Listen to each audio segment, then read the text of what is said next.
Humans have a long history of pushing into the most hostile environments on Earth. If there is a geographic extreme, someone has trained for years, risked frostbite, and spent a fortune to stand on top of it. Climbers have mapped the deadly death zones of Everest, and they have scaled the sheer, avalanche-prone ice walls of K2. We have proven repeatedly that extreme altitude and freezing temperatures are not absolute limits.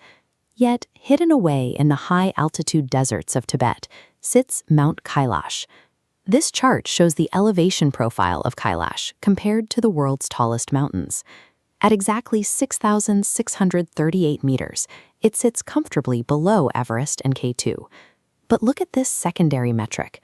Despite being significantly shorter, Kailash has exactly 0 official successful ascents. This defies the logic of modern mountaineering. With satellite weather tracking, ultralight gear, and supplemental oxygen, a peak under 7,000 meters should not be immune to human footprints. Naturally, this blank spot on the map generates intense speculation. Online forums and local rumors claim the mountain possesses strange energy, describing climbers experiencing rapid aging, compasses spinning out of control, and time itself moving faster near the base. However, a proper investigation requires measurable data. To date, no geologist or physicist has recorded a single spatial anomaly or supernatural event anywhere near the peak. If the laws of physics are functioning normally, the barrier keeping humans off the summit has to be something tangible. We can start by looking closely at the actual topography of the mountain. Kailash is shaped differently than a typical Himalayan mountain.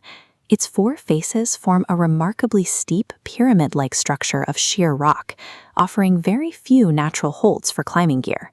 Its unique position on the Tibetan Plateau also creates highly volatile localized weather. Clear skies devolve into blinding, high-velocity blizzards in a matter of minutes. Combine those near-vertical rock walls with a sudden, sharp drop in oxygen levels at high altitude, and the physical toll on a climber's body becomes severe. But here is the problem. Climbers regularly face brutal weather and vertical ice walls on other peaks and survive. The topography is punishing, but geography alone cannot fully explain why it remains unclimbed.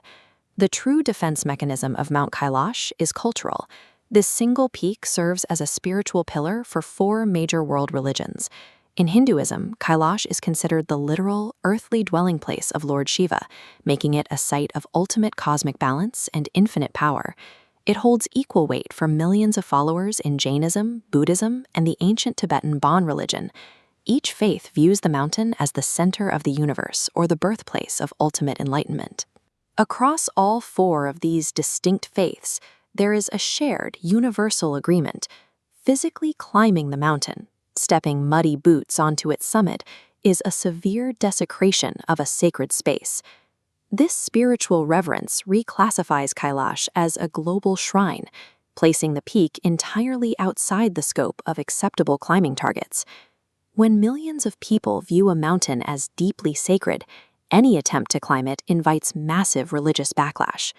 That immense spiritual pressure eventually forced a definitive political response. Recognizing the extreme sensitivity of the site, the Chinese government intervened directly, explicitly banning all mountaineering expeditions on Kailash. This is a strictly enforced geopolitical boundary. No permits are issued and no exceptions are made. Even if a climber has the physical endurance to scale the steep rock faces and the ego to ignore the beliefs of millions, the state steps in to remove any legal pathway to the top. Mount Kailash remains untouched without the need for mysterious time warps or supernatural energy. It is protected by a highly effective, real-world alliance. This diagram outlines 3 layers of defense: topography, state law, and religious faith. Individually, none would stop every climber, but where they overlap, they create an environment that is physically punishing, culturally condemned, and legally impossible. It is this exact rare intersection of nature, human law, and human belief that makes the summit completely impenetrable. We live in an era characterized by a drive to dominate and extract from every corner of the natural world. If there is a peak, someone usually wants to plant a flag on it.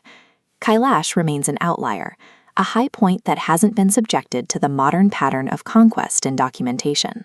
The mountain demonstrates how effectively a landscape can be preserved when widespread religious conviction is backed by the full enforcement power of a modern government. What do you think? Is the mystery of Kailash purely a mix of strict laws and deep faith, or do you believe there is still an unexplained element protecting the peak? Let us know your thoughts in the comments, and be sure to follow the channel for more explorations into the world's greatest anomalies.